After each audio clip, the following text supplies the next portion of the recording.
Tudo bem, galera? Tudo bem, família? Vamos para o nosso vídeo de hoje.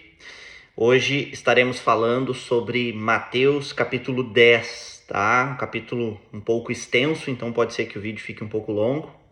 Faremos a leitura do texto, a explicação da leitura e, por final, quero fazer uma breve aplicação e orada aí para nós encerrarmos, tá bom? Estarei lendo na versão NTLH como de costume. Vamos lá, Mateus capítulo 10, versículo 1, diz assim: Jesus chamou seus 12 discípulos e lhes deu autoridade para expulsar espíritos maus e curar todas as enfermidades e doenças graves. São estes os nomes dos 12 apóstolos. Primeiro, Simão, chamado Pedro, e o seu irmão André. Tiago e o seu irmão João, filhos de Zebedeu. Filipe, Bartolomeu, Tomé e Mateus, o cobrador de impostos. Tiago, filho de Alfeu, Tadeu e Simão, o nacionalista, e Judas Iscariotes, que traiu Jesus. Versículo 5. Jesus enviou esses 12 homens, dando-lhes a seguinte ordem: não vão aos lugares onde vivem os não-judeus, nem entrem nas cidades dos samaritanos. Pelo contrário, procurem as ovelhas perdidas do povo de Israel. Vão e anunciem isto: o reino do céu está perto. Curem os leprosos e outros doentes, ressuscitem os mortos e expulsem os demônios. Vocês receberão sem pagar, portanto deem sem cobrar. Não levem guardados no cinto nem ouro, nem prata, nem moedas de cobre.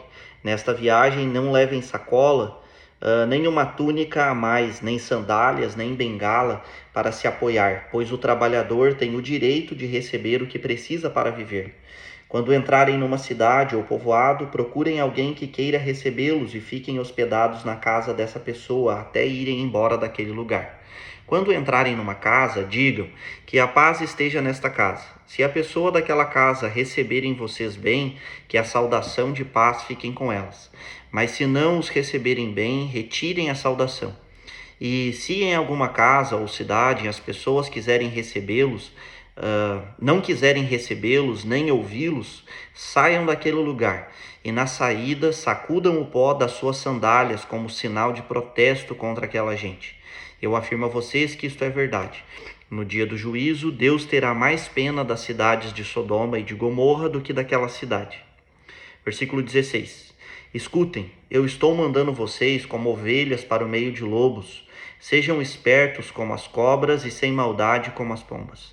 Tenham cuidado, pois vocês serão presos e levados ao tribunal e serão chicoteados nas sinagogas, por serem meus seguidores. Vocês serão levados aos governadores e reis para serem julgados, e falarão a eles e aos não-judeus sobre o evangelho. Quando levarem vocês para serem julgados, não fiquem preocupados com o que deverão dizer ou como irão falar. Quando chegar o momento, Deus dará a vocês o que devem falar, porque as palavras que disserem não serão de vocês mesmos, mas virão do Espírito do Pai de vocês, que fala por meio de vocês. Muitos entregarão os seus próprios irmãos para serem mortos, e os seus pais entregarão os filhos. Os filhos ficarão contra os pais e os matarão. Todos odiarão vocês por serem meus seguidores, mas quem ficar firme até o fim será salvo. Quando vocês forem perseguidos numa cidade, fujam para outra. Eu afirmo a vocês que isto é verdade. Vocês não acabarão o seu trabalho em todas as cidades de Israel até que venha o Filho do Homem. Nenhum aluno é mais importante do que o seu professor, e nenhum empregado é mais importante do que o seu patrão. Portanto, o aluno deve ficar satisfeito em ser como seu professor e o empregado em ser como seu patrão. Se o chefe da família é chamado de Beelzebul, então as pessoas dessa família serão xingadas de nomes piores ainda. Versículo 26. Portanto, não tenham medo de ninguém. Tudo que está coberto vai ser descoberto, e tudo que está escondido será conhecido. O que estou dizendo a vocês na escuridão, repitam na luz do dia, e o que vocês ouviram em segredo, anunciem abertamente. Não tenham medo daqueles que matam o corpo, mas não podem matar a alma. Porém, tenham medo de Deus, que pode destruir no inferno tanto a alma como o corpo. Por acaso não é verdade que 2 passarinhos são vendidos por algumas moedinhas? Porém, nenhum deles cai no chão se o pai de vocês não deixar que isso aconteça. Quanto a vocês, até os fios dos seus cabelos estão todos contados. Portanto, não tenham medo, pois vocês valem mais do que muitos passarinhos. Se uma pessoa afirmar publicamente que pertence a mim, eu também, no dia do juízo, afirmarei diante do meu Pai, que está no céu, que ela pertence a mim. Mas se uma pessoa disser publicamente que não pertence a mim, eu também, no dia do juízo, direi diante do meu Pai, que está no céu, que ela não pertence a mim. Versículo 34. Não pensem que eu vim trazer paz ao mundo. Não vim trazer paz, mas espada. Eu vim para pôr os filhos contra os pais, as filhas contra as mães e as noras contra as sogras. E assim os piores inimigos de uma pessoa serão seus próprios parentes. Quem ama seu pai ou sua mãe mais do que ama a mim, não merece ser meu seguidor. Quem ama o seu filho ou a sua filha mais do que ama a mim, não merece ser meu seguidor. Não serve para ser meu seguidor quem não estiver pronto para morrer, como eu vou morrer e me acompanhar. Quem procura os seus próprios interesses nunca terá a vida verdadeira, mas quem esquece a si mesmo porque é meu seguidor, terá a vida verdadeira. Quem recebe vocês está recebendo a mim, e quem me recebe está recebendo aquele que me enviou. Quem receber um profeta, porque este é profeta, terá uma parte da recompensa dele, e quem receber uma pessoa boa, porque ela é boa, terá uma parte da recompensa dela. Eu afirmo a vocês que isto é verdade. Quem apenas por ser meu seguidor der ainda que seja um copo de água fria ao menor dos meus seguidores, certamente receberá a sua recompensa. Até aí. Então, gente, esse foi o texto de hoje, tá? E Jesus aqui no início aqui do capítulo 10, nos primeiros versículos, nós vamos ver ele chamando os seus 12 discípulos, tá? Lá no Evangelho de Lucas, aparece também ele chamando os seus 12 discípulos, mas lá vai dizer que ele chama os seus discípulos e escolhe 12 apóstolos. Então essa é a ideia, tá? Os discípulos aqui, eles já estavam seguindo a Jesus, eles já estavam ouvindo a Jesus. Mas Jesus, de todos os seus discípulos, ele escolhe então especificamente 12 homens a quem ele dá autoridade, tá? Para expulsar espíritos maus e curar todas as enfermidades e doenças graves. Então ele cita ali também o nome, né, desses 12 homens. Depois ele envia então esses 12 apóstolos, tá?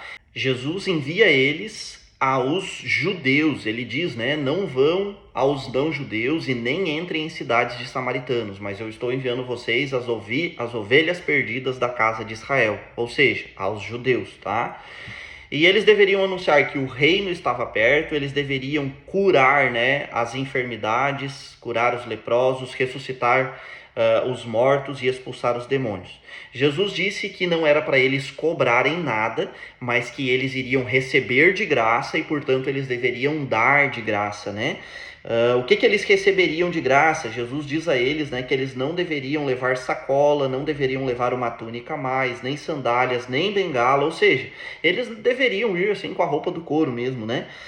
Porque lá eles receberiam aquilo que eles precisam, né? Aquilo que eles precisavam. E Jesus diz assim, né? Pois o trabalhador tem o direito de receber o que precisa para viver. Então, de alguma forma, o que os apóstolos estavam fazendo era sim um tipo de trabalho e eles deveriam receber por isso, né? Eles deveriam, então, quando entrar numa casa ou numa cidade, eles deveriam saudar esta casa e que se as pessoas dessa casa recebessem aquela saudação, então a paz de Cristo viria sobre aquela casa. Mas se eles não recebessem, então eles deveriam sair daquela casa ou sair daquela cidade e eles deveriam sacudir o pó das suas sandálias, né? Como um sinal de protesto contra aquela gente, né? E Jesus afirma que no dia do juízo haveria menos rigor para Sodoma e Gomorra do que para aquela cidade.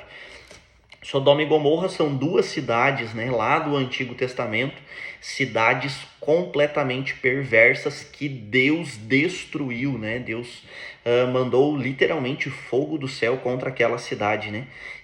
Contra aquelas cidades e destruiu completamente elas, né? Então ele diz, né, que no dia do juízo vai haver menos rigor para aquelas cidades do que para estas cidades que não recebessem os apóstolos, os enviados de Cristo, né? Dos versículos 16 em diante ali, 16, 17, enfim, em diante ali, Jesus ele vai falar, né, que ele está enviando os apóstolos como ovelhas para o meio de lobos e que eles deveriam então ser espertos, né? que eles deveriam ter cuidados, porque certamente eles seriam presos, eles seriam levados ao tribunal, eles seriam chicoteados nas sinagogas, enfim, eles iriam sofrer por seguirem a Cristo. É isso que Jesus está dizendo.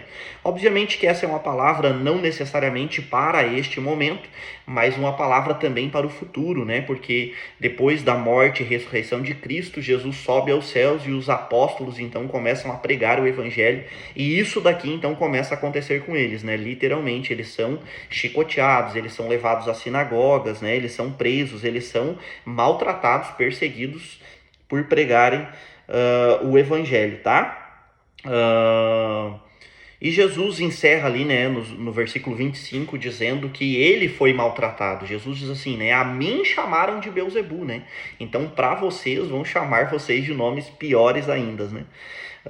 Versículo 26, então, ele vai dizer que eles não deveriam ter medo, né? Ou seja, ele acaba de encerrar uma fala onde ele diz para os 12 apóstolos que eles sofreriam por seguir a Cristo. E no versículo 26, então, ele diz, porém, não tenham medo. Não tenham medo de ninguém, né? Ele vai dizer assim, né? No versículo 28, não tenham medo daqueles que matam o corpo, mas não podem matar a alma, porém tenham medo de Deus, que pode destruir no inferno tanto a alma como o corpo. Ou seja, Jesus dá uma palavra de encorajamento para eles, diz para eles que eles devem temer somente a Deus, que eles não devem temer ao homem, né? Porque o homem nada pode fazer. E ele diz então, né, que um passarinho ele é vendido apenas por algumas moedinhas, mas que Deus cuida dos passarinhos, né? Pois nenhum deles cai no chão sem que Deus assim o permita, né? Então, ele vem e ele diz para os discípulos, né? Olha, vocês são muito mais importantes do que os passarinhos, todos os fios de cabelo da cabeça de vocês estão contados e, portanto, vocês não devem ter medo, né? Dos homens, tá? Creiam em Deus, enfim, confiem em Deus, é essa palavra que Jesus ali dá de encorajamento para os apóstolos.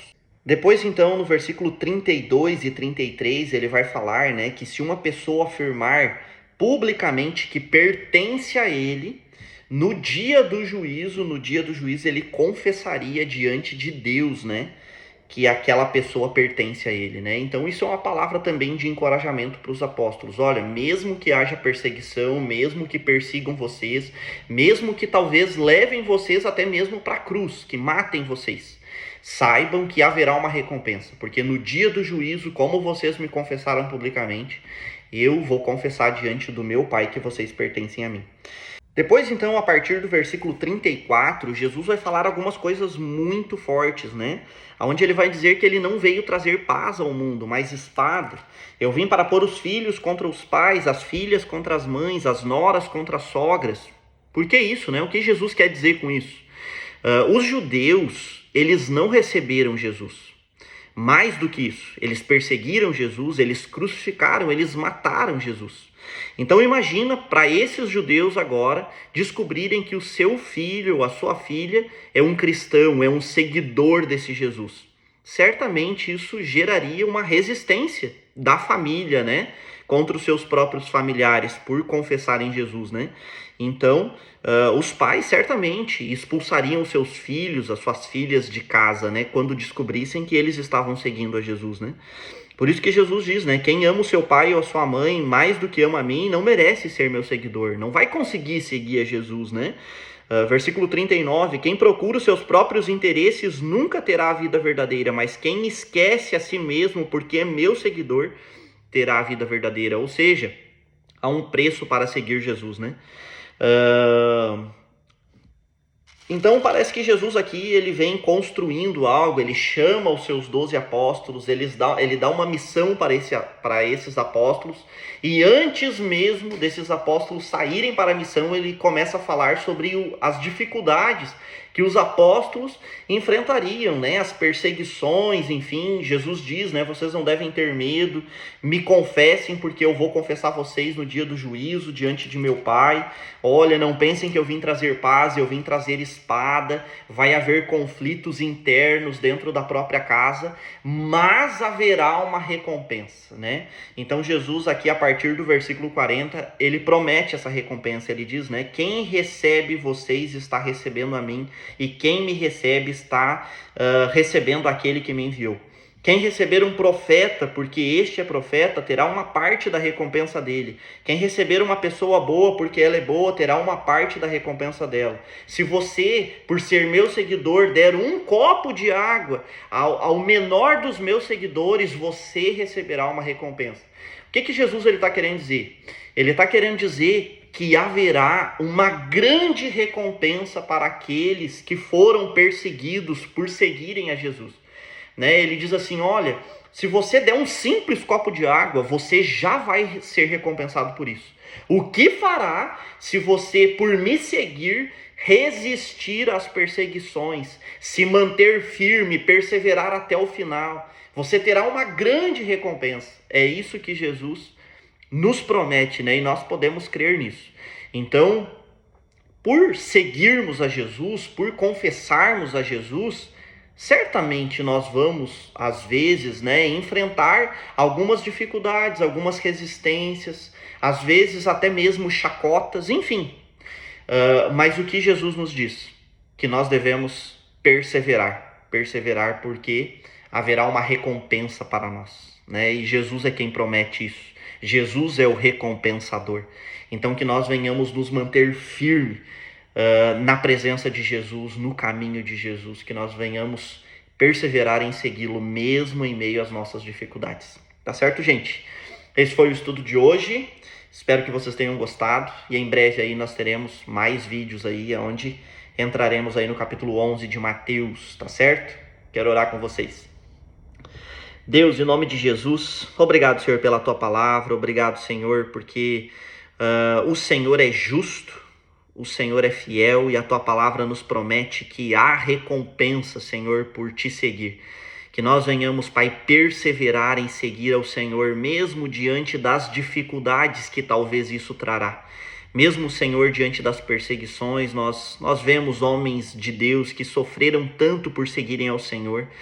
Que nós venhamos perseverar porque as perseguições que nós sofremos hoje, Senhor, não podem se comparar às perseguições que os teus apóstolos sofreram, mas a tua palavra diz que eles foram recompensados. Então que nós venhamos nos manter firmes na tua presença, que nós venhamos nos manter firmes na tua palavra, entendendo que haverá uma recompensa, entendendo que o Senhor é o recompensador, que o Senhor nos dará, Senhor, a recompensa, o galardão, Pai. Em nome do Senhor Jesus, Pai. Em nome do Senhor Jesus, que venhamos entender que o Senhor foi perseguido, que o Senhor sofreu, o Senhor foi chamado de Beelzebu, como diz a tua palavra, tudo isso para nos dar a salvação que nós recebemos de graça. Então, Pai, que nós venhamos retribuir, nos mantendo firme na tua palavra, nos mantendo, Senhor, firmes na tua presença, em nome do Senhor Jesus, Pai. Em nome do Senhor Jesus. Amém e amém. Amém, gente? Era isso. Até mais. Deus abençoe.